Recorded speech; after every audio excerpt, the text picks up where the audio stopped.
The death toll from a religious cult in Kenya has risen to at least 89. It is expected to rise as rights groups have registered more than 200 people as missing.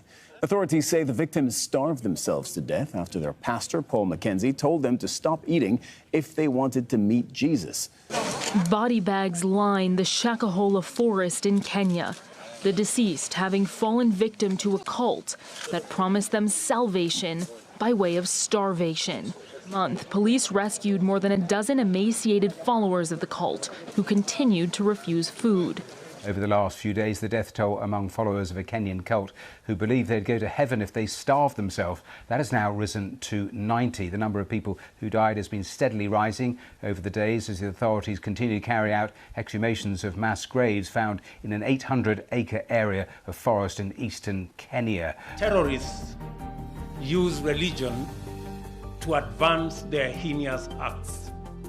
People like Mr. Mackenzie are using religion to do exactly Kenya देश के एक शहर जिसका नाम है Malindi, वहां के एक गांव शाकाहोला में एक इंसिडेंट हुआ है जो कि बहुत ही शॉकिंग है, हैरान कर देने वाला है। और ये जो इंसिडेंट हुआ है ये बड़े बड़े मीडिया हाउसेस में भी चर्चा का एक बातचीत का विषय बना हुआ है। अब हमें इसे डिस्कस करना, इसे एड्रेस करना क्यों जरूरी है? Because it is related to Christianity of faith. Now ये एक कल्ट है जिसे लीड कर रहे थे पास्टर पॉल मैकेंजी। अब हुआ क्या है कि यहाँ ये जो पास्टर पॉल मैकेंजी का फार्म था वहां पर तकरीबन अभी तक आज की डेट में जब मैं ये वीडियो रिकॉर्ड कर रहा हूँ 89 यानी 90 के करीब डेड बॉडीज को कब्रों से निकाला गया है और माना जा रहा है कि 120 लोग अभी भी मिसिंग है और तकरीबन 13 लोगों को जो कि अभी तक मरे नहीं थे उन्हें रेस्क्यू किया गया, उन्हें बचा लिया गया है।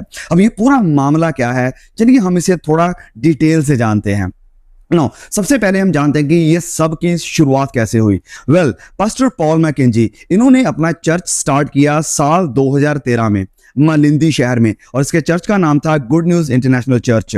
फिर साल 2019 में इन्होंने इस शहर मालिंदी को छोड़ा और ये मूविंग हो गए इस नए गांव में जिसका नाम था शाकाहोला।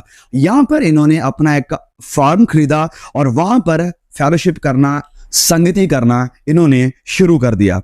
अब ये जो पास्टर थे पॉल मैकेंजी, ये पहले भी कई बार अरेस्ट हो चुके हैं। इनके ऊपर काफी ब्लेम लगाए गए थे कि कुछ बच्चों की जानें गई हैं स्टारवेशन के कारण, क्योंकि उन्होंने खाना नहीं खाया था, फास्टिंग रख के डेथ हो गई थी। सो किसी ना किसी कारण के कारण वो फिर से जेल से बाहर आ गए थे। अब ये सिखाते थे कि मैंने प्रभु यीशु मसीह को खुद देखा है, आमने सामने देखा है, और ये पास्टर बहुत बड़े बड़े चमत्कार भी करते थे। तो अब क्योंकि ये चमत्कार कर रहे थे, दूसरी बात ये दावा कर रहे थे मुझे कि प्रभु यीशु ने दर्शन दिया है, दूसरी बात तो वो ये कह रहे थे कि मुझे प्रभु यीशु ने एक स्पेशल मैसेज दिया है जो मुझे आप तक पहुंचाना है। अब इन सब चीजों के कारण लोग उसके पीछे लगे हुए थे और विश्वास करते थे कि ये इंसान परमेश्वर की तरफ से ही हो सकता है। किस बेस के आधार पर? चमत्कारों के आधार पर, उसकी टेस्टिमनी के आधार पर कि उसने यीशु मसीह को देखा है और इस चीज के आधार पर कि उसने एक स्पेशल मैसेज दिया है आप लोगों के लिए। तो इस कारण ये सब लोग उसके पीछे लगे हुए थे। अब ये सिखा रहा था कि हमें जो हमारी फॉर्मल एजुकेशन है वो भी बंद कर देनी चाहिए, हमें जो संसारिक चीजें हैं इन्हें पूरी तरह से छोड़ देना चाहिए। अगर कोई काम कर रहा है उसे काम छोड़ देना चाहिए, अगर कोई नौकरी कर रहा है, कोई जॉब है तो उसे अपनी जॉब से भी अपने हाथ धो लेने चाहिए, इसे छोड़ देना चाहिए। तो अब उसने लोगों को जब इंडोक्ट्रिनेट करना शुरू कर दिया, लोगों के दिमाग को वॉश करना शुरू कर दिया, तो लोग उसके ऊपर विश्वास करने लगे क्योंकि उसने विश्वास बना लिया था। कैसे? अपने अच्छे कामों के द्वारा, चमत्कारों के द्वारा और टेस्टिमनी के द्वारा कि मुझे यीशु ने दर्शन दिया है। तो लोग उसकी हर बात को मानने के लिए तैयार थे, जिस तरह भी वो लोगों को लीड करेगा। उसने क्या कहा कि अगर आप सच में मसीह यीशु को पाना चाहते हैं, मसीह यीशु से मिलना चाहते हैं, स्वर्ग में जाना चाहते हैं, तो आपको फास्टिंग में आना पड़ेगा। The deceased having fallen victim to a cult that promised them salvation by way of starvation.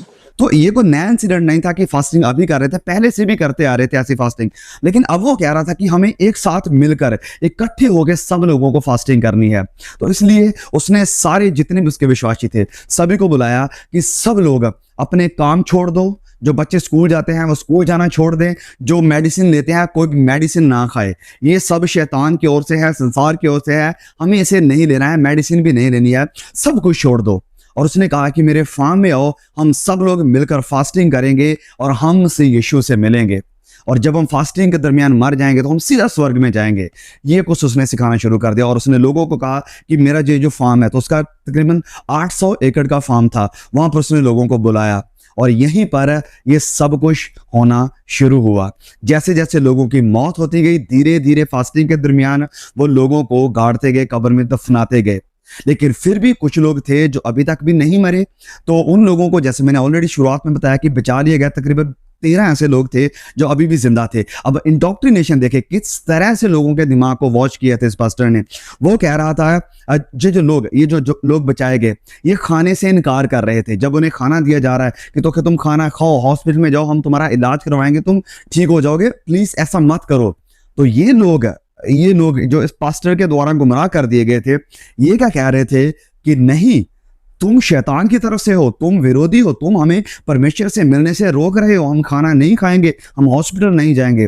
इस कदर इंडोक्ट्रिनेशन हो चुकी थी इन लोगों की, इस तरह से लोगों को गुमराह कर दिया गया था। तो तकरीबन 89 डेड बॉडीज मिल चुकी हैं। अभी तक वहाँ की जो पुलिस है वो छानबीन कर रही है, कब्रों को खोद रहे हैं, उस पूरी जो 800 एकड़ का एरिया है उससे पूरी तरह से खंगोल रहे हैं, पूरी तरह से उसे मतलब छानबीन कर रहे हैं कि और भी बहुत सारे लोग हैं जो अभी भी मिसिंग है। तो बताया जा रहा है कि तकरीबन 120 लोग अभी भी मिसिंग हैं, तो और डेड बॉडीज मिलने के चांसेस हैं। लेकिन आज की डेट तक 89 डेड बॉडीज मिली हैं।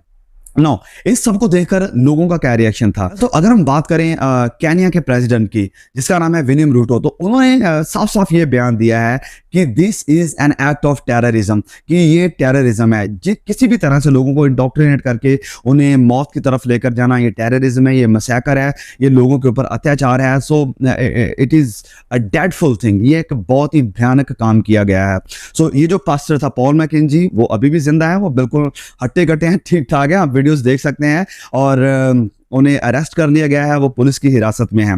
नो, इन सबको जब हम देख रहे हैं तो बहुत से क्रिश्चियन लीडर्स ने भी इसके ऊपर रिएक्ट किया और इस सारी घटना को कंडेम किया है कि ये बहुत गलत हो रहा है। तो इस सबको देखने के बाद हम इस चीज से क्या सीख सकते हैं? What can we learn from this, what is going on here? Well, बहुत कुछ है हमारे लिए सीखने के लिए और बड़ी गंभीरता से हमें इसे सीखना चाहिए और समझना चाहिए। Because the same indoctrination is going on still in many cults. आज भी बहुत सारे ऐसे कल्ट ग्रुप्स में, जो कि इंडिया में भी आ गए हैं, वहां पर भी ऐसे इंडोक्ट्रिनेशन, लोगों को गुमराह करना, बहकाना हो रहा है। तो 4 चीजें मैं यहाँ पर आपके सामने एक्सप्लेन करूंगा जो हम यहाँ से सीख सकते हैं। तो सबसे पहली बात जो हम यहाँ पर सीखते हैं वो ये है कि we are saved by grace through faith in Christ alone, कि मसीह के ऊपर विश्वास करने के द्वारा और परमेश्वर के अनुग्रह के द्वारा ही हमारा उद्धार हुआ है। अब ये पास्टर क्या सिखा रहा था कि ओके, अगर तुम फास्ट करोगे, अपने आप को मारोगे, अपने आप को सारी चीजों से अलग कर दोगे, अपने आप को अगर तुम खत्म कर दोगे, तो तुम स्वर्ग में जाओगे, तुम प्रभु यीशु को देखोगे। क्या ये सच्चाई है? नहीं। हम स्वर्ग में जाएंगे, हम प्रभु यीशु को देखेंगे अपनी परफॉर्मेंस के द्वारा नहीं, अपने आप को पनिश करके नहीं, जैसे बाकी मजहबों के लोग सिखाते हैं। नहीं, हम अपनी परफॉर्मेंस, अच्छे कामों के द्वारा स्वर्ग नहीं जा सकते हैं, ना ही प्रभु यीशु को पा सकते हैं। ये टोटली पूरी तरह से शैतानिक डॉक्ट्रिन है। अगर कोई सिखाता है कि हमें ये करना है, लिस्ट बनाई जाती है, फिर तुम स्वर्ग जा सकते हो, फिर तुम यीशु को पा सकते हो। हमारा उद्धार हो रहा है, हम स्वर्ग जा रहे हैं, हम मसीह यीशु से मिलेंगे सिर्फ और सिर्फ उसके काम जो उसने सलीब के ऊपर हमारे लिए किया है उसके ऊपर विश्वास करके, सिर्फ और सिर्फ इस सलीब के काम के ऊपर विश्वास करके जो उसने पूरा किया है। तो इस बात को प्रिय ध्यान में रखें। अब आप कहेंगे कि क्या फास्टिंग करना, प्रार्थना करना ये सब गलत है, हमें नहीं करना चाहिए? बिल्कुल करना चाहिए। प्रभु यीशु ने भी किया और प्रभु यीशु ने ये कहा भी कि कुछ आत्माएं हैं जो प्रार्थना और फास्टिंग के द्वारा ही जाती हैं, जिसका मतलब ये सिंपली है कि हाँ, हमें फास्टिंग करनी चाहिए। लेकिन साइंटिफिकली भी देखा जाए तो साइंटिस्ट भी यही बताते हैं कि 40 दिन के ऊपर जो ह्यूमन बॉडी है वो खाने के बिना सर्वाइव नहीं कर सकती है। और 40 दिन ही हम देखते हैं कि बाइबल में एक्सप्लेन किए गए हैं, मैक्सिमम बताए गए हैं। प्रभु यीशु ने भी 40 दिन का ही उपवास किया था। तो यस, ये बिब्लिकल है और ये साइंटिफिक है कि 40 दिन तक हम उपवास कर सकते हैं। और वो भी मैं कहूंगा कि अपने डॉक्टर के साथ किसी से बात करके, डॉक्टर की सलाह लेकर, अगर आपके शरीर में कोई प्रॉब्लम है तो प्लीज उसका चेकअप करवा के, क्योंकि परमेश्वर ने, मैं फिर से कहूंगा, इस बात को मैं पहले भी कई बार रिपीट कर चुका हूं कि ये जो कॉमन सेंस है ये परमेश्वर की तरफ से मिली है। ये कॉमन सेंस हमने घर में चूल्हे के ऊपर नहीं बनाई है, ये कॉमन सेंस हमें शैतान ने नहीं दी है, ये कॉमन सेंस हमने स्कूलों से नहीं ली है, ये कॉमन सेंस हमें परमेश्वर ने दी है ये देखने के लिए कि क्या हमारे लिए सही है क्या गलत है, ताकि हम खुद भी डिसाइड कर सकें। तो इस कॉमन सेंस का इस्तेमाल करें कि क्या मेरे लिए 40 दिन का फास्टिंग रखना सही होगा मेरी बॉडी के लिए। अगर आप इस योग्य हैं, अगर आपके अंदर कैपेसिटी है, अगर आप ठीक ठाक है, फिजिकली फिट है, तो you can go for that. नहीं तो आप 7 दिन का, 14 दिन का, किस दिन का, मैं फास्टिंग के बारे में एक्सप्लेन नहीं करूंगा क्योंकि ऑलरेडी हमारे वीडियोस है फास्टिंग के ऊपर, आप उन्हें देख सकते हैं। लेकिन जो मैं कहने की कोशिश कर रहा हूं कि हाँ, फास्टिंग करना जरूरी है, अगर आप कर सकते हैं, प्रार्थना करना जरूरी है। और फास्टिंग प्रार्थना में इसलिए करते हैं ताकि हम आत्मिक लेवल में थोड़ा और ग्रो हो सकें, हम अपने परमेश्वर के साथ थोड़ा और करीब हो सकें। लेकिन ये नहीं कि हम मर जाएं और परमेश्वर के साथ जा मिलें, इसलिए फास्टिंग नहीं करते हैं। हम फास्टिंग करते हैं कि हम जो बुरी आदतें हैं, जो बुरी चीजें हमें डिस्ट्रैक्ट करती हैं, हम उनसे थोड़ा दूर हो सकें और अपना थोड़ा वक्त परमेश्वर के साथ बिता सकें। लेकिन ऐसा नहीं है कि हम परमानेंटली खाना छोड़ दें ताकि हम मर जाएं डेथ तक, ताकि हम सीधा परमेश्वर से मिल सकें, and that is wrong. Now दूसरी बात जो हमें यहां पर सीखने को मिलती है वो ये है कि don't be a blind follower. Hindi भाषा में कहूं कि अंध भक्त ना बनो। हाँ, आज हमारे इंडिया में भी बहुत सारे अंध भक्त हैं।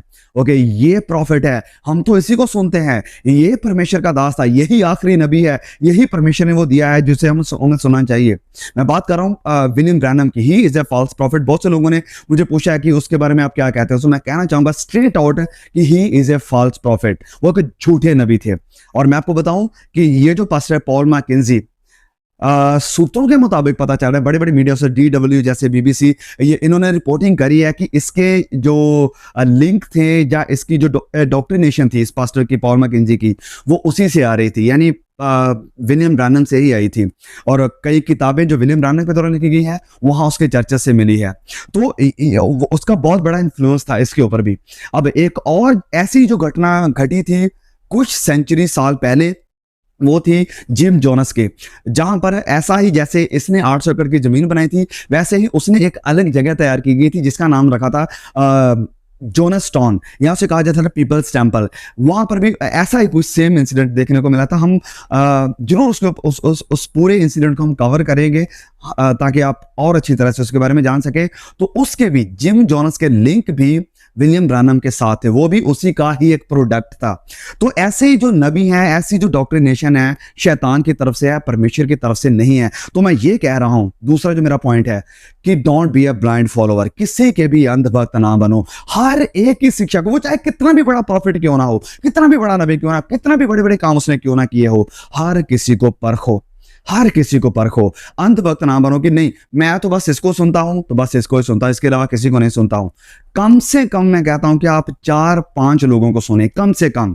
आप एक जो कुआं होता है ना, कुएं में एक जो फ्रॉग होता है, जो मेंढक होता है, वो कुएं के मेंढक बन के मत रहो कि मैं तो बस इसे सुनता हूं। मैंने रिसेंटली जो वीडियो अपलोड किया था कि झूठे प्रचारक, आई थिंक बहुत से लोगों ने उसे अच्छी तरह से समझा है पॉइंट को, लेकिन फिर भी कुछ लोग थे जो उस वीडियो को मतलब बहुत गलत बोल रहे थे कि ऐसा वैसा। तो मैं उस वीडियो के ऊपर जल्द एक रिएक्शन वीडियो बनाने वाला हूं, थोड़ा बातों को और क्लियर करने के लिए। तो मेरे कहने का मतलब ये है कि उस वीडियो में कमेंट लोगों के ये आ रहे थे कि नहीं मैं तो बस इसी पास्टर को सुनता हूं, इसके अलावा किसी को नहीं सुनता हूं। मैं कहूंगा प्लीज एक इंसान को मत सुनो, किसी एक इंसान को मत सुनो, कम से कम 4-5 लोगों को सुनो, ताकि आप एक कुएं के मेंढक बनकर नहीं रहोगे, आप कभी भी गुमराह नहीं होंगे। अगर आप अलग अलग लोगों को सुनोगे और फिर इन सारे अलग अलग लोगों को इसके नीचे रखो, इसके नीचे रखो, वो चाहे मैं हूं, वो चाहे पास्टर सूरज प्रेमानी है, वो चाहे पास्टर अमोद सिंह जी हैं, वो चाहे जैक पुनन है, किसी को भी, सबको इसके नीचे रखो, इसके ऊपर मत लेकर आओ किसी को भी, सबको इसके द्वारा परखो। लेकिन अंधभक्त मत बनो कि मैं इसके अलावा किसी को नहीं सुनता हूं। और ये जो मेरा प्रचारक है, ये जो मेरा फेवरेट प्रचारक है, पास्टर है, पापा है, ये कभी गलत नहीं हो सकता है। डोंट बी डिसीव्ड, कभी इस तरह का दावा मत करना कि ये कभी गलत नहीं हो सकता है। हो सकता है, हर कोई गलत हो सकता है, और इसमें भी परमेश्वर की महिमा है कि उसने ये होने दिया है। ओके, तो इसके बारे में हम फिर कभी बात करने वाले हैं, उस टॉपिक में मैं नहीं जाना चाहूंगा। तो दूसरी बात है कि अंधभक्त ना बने। अब तीसरी बात ये है कि don't be impressed by the miracles, good works and the experiences of your leader. कि अपने जो अगुए हैं आपके, जिसे भी आप सुनते हैं, जिसे भी आप देख रहे हैं, जिसके भी चर्च में आप जाते हैं, उनके चमत्कारों को देखकर, उनके अच्छे कामों को देखकर, उनके जो एक्सपीरियंस जो बताते हैं कि टेस्टिमनी अपने बताते हैं कि मेरे साथ ये हुआ, मेरे परमेश्वर ने बात करी, इन सब चीज़ों को देखकर आसानी से इम्प्रेस ना हो जाओ, क्योंकि शैतान भी परमेश्वर के दूत का दूतों का रूप धारण कर सकता है। वो भी लोगों को दर्शन देता है। मैंने इस चीज़ के ऊपर काफ़ी साल पहले, तकरीबन 10-12 साल पहले एक किताब पढ़ी थी, द इन्वेजन ऑफ अकल्टिज्म करके एक किताब थी। उसके राइटर थे डेव हंट। इतनी अद्भुत किताब थी, बहुत ही ज़्यादा, और बहुत कुछ उसमें एक्सप्लेन किया गया था कि कैसे शैतान लोगों को डिसीव करता है, खुदा बन के, परमेश्वर के फरिश्ते बन के, कभी मरियम बन के, कभी कुछ बन के। सो ये सब हो रहा है। सो इसलिए ये जो चमत्कार होते हैं, लोगों को जो एक्सपीरियंसेस होते हैं कि मैंने ये देखा, मैंने वो देखा, इन सब चीज़ों को, और किसी के अच्छे कामों को देखकर कि वो तो इतने अच्छे काम कर रहा है, परमेश्वर की तरफ से ही होगा, वो तो चमत्कार कर रहा है, परमेश्वर की तरफ से ही होगा, परमेश्वर ने इसे दर्शन दिया है, वो सच्चा ही होगा। नहीं, आप डिसीव हो सकते हैं। फिर से कहूंगा, इस सब चीज़ों को इसके नीचे रखो, इसे ऊपर रखो। अब पॉल मैकेंजी का भी क्या था? वो चमत्कार कर रहा था, वो अच्छे काम कर रहा था, और वो दावा कर रहा था कि मुझे एक्सपीरियंस हुआ है, मैंने प्रभु यीशु को देखा है। तो लोगों ने इसी चीज को उसकी अथॉरिटी बना लिया कि ओके, ये सच्चा हो सकता है परमेश्वर की तरफ से, इसकी सारी बातें परमेश्वर की तरफ से होंगी, इसलिए हमें इसे मान लेना चाहिए। और वो उन्होंने मान लिया। आप उन्हें ब्लेम कर सकते हैं कि ओ कितने पुअर लोग हैं, कितने फुलिश लोग हैं, कितने मूर्ख हैं, लेकिन बहुत से आज मसीही उसी रास्ते पर हैं। हो सकता है इस तरह की वो एक्टिविटी ना करें, लेकिन उस रास्ते के ऊपर हैं कि जैसे ये लोग पॉल मैकेंजी की हर बात को मानने के लिए तैयार थे। आज भी बहुत से ऐसे मसीही हैं जो अपने फेवरेट पापा की प्रचारक की हर बात को ब्लाइंडली, बिना सोचे, बिना समझे और बिना वचनों के द्वारा परखे मानने के लिए, रिसीव करने के लिए तैयार हैं। ऑलराइट, तो चौथी बात जो मैं बार बार बताते आ रहा हूं वो ये है कि कीप बाइबल अबव ऑल। हर चीज के ऊपर बाइबल को रखो, चमत्कारों के ऊपर बाइबल को रखो, किसी भी तरह के एक्सपीरियंस या टेस्टिमनी के ऊपर बाइबल को रखो, किसी भी तरह के कोई भी बात बताता है कि मैंने ये देखा वो देखा, इस सब के ऊपर बाइबल को रखो। अपने पास्टर, अपने प्रॉफिट, अपने पापा, किसी भी बड़ा यूट्यूबर है, उससे भी ऊपर बाइबल को रखो।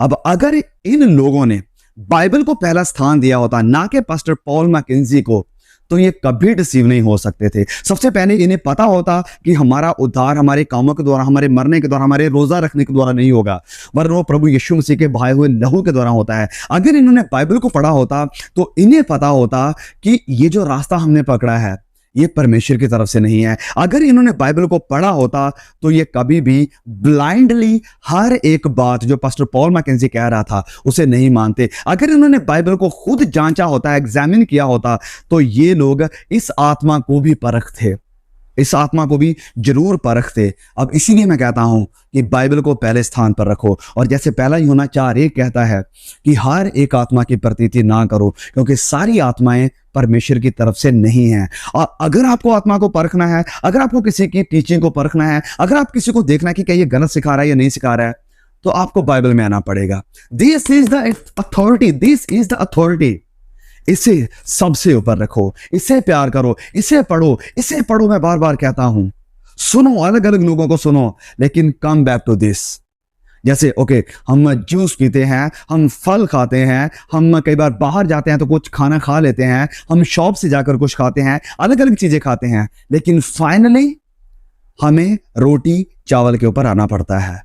Because that is the diet that we need. हमें वो खाना है जो जरूरी है, खाना सब चीज़ से जरूरी है। तो अलग अलग चीज़ों को हम खा सकते हैं इंजॉयमेंट के लिए, अपने थोड़े स्वाद के लिए, सब अलग अलग चीज़ों के लिए, लेकिन फाइनली हमें रोटी चावल के ऊपर आना पड़ता है। क्यों? Because that is the base. वो हमारी जरूरत है, हमारे शरीर की जरूरत है। हमें जो सेल मिलेंगे शरीर को, वो रोटी चावल से ही मिलेंगे। इसी कारण ये है हमारी, जिसके ऊपर हमें फाइनली आना है। सब लोगों को सुनो, लेकिन आओ यहां पर उन्हें इसके थ्रू देखो।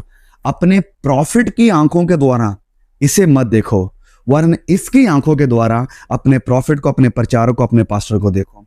आई होप कि ये वीडियो आपकी बहुत मदद करेगा, आप ब्लेस होंगे। प्लीज इसे और भी लोगों के साथ शेयर करें, ताकि जितने लोग कल्ट में फंसे हुए हैं, ऐसी शिक्षाओं में फंसे हुए हैं, इंडोक्ट्रिनेशन गुमराही में फंसे हुए हैं, वो सावधान हो जाएं, और जो शायद ऐसे रास्ते पर होंगे वो इससे मुड़ आए। Please share the message. I request you, please share the message. See you again. Amen.